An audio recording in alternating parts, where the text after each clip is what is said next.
How long will it take to receive my lost wage reimbursement?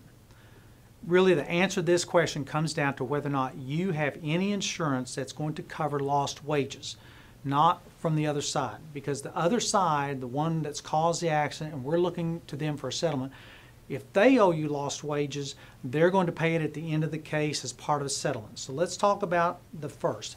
How long are you going to have to wait to get your lost wages? Well, do you have anything at work? If you have a short-term disability plan at work, and if you're going to be off long-term, a long-term disability plan, then apply through that.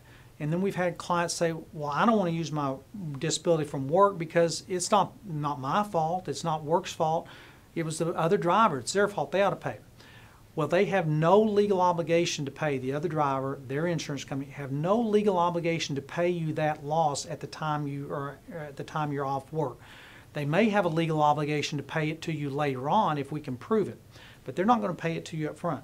So there's nothing wrong with using your lost wages from work or short-term disability from work if you have that. Possibly you have coverage on your car. Kentucky residents are generally going to be covered by Kentucky No Fault, which is generally going to cover at least $200 per week of lost wages, and it can be more depending on if you bought extra coverage. So we're going to look to the auto insurance policy for Kentucky resident.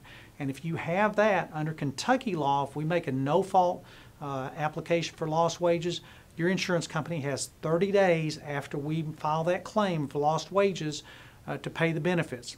So how do you file a claim for lost wages? Generally it's two things for no fault. One is you got to have proof that you're off work. That's a doctor's off work statement. And if a statement goes week to week or 2 weeks at a time, once it runs out, you got to go back and get a new one, or else they're not going to owe you that follow-up. So as long as you're off work from a doctor and we can document all those with off work statements, then that satisfies that part.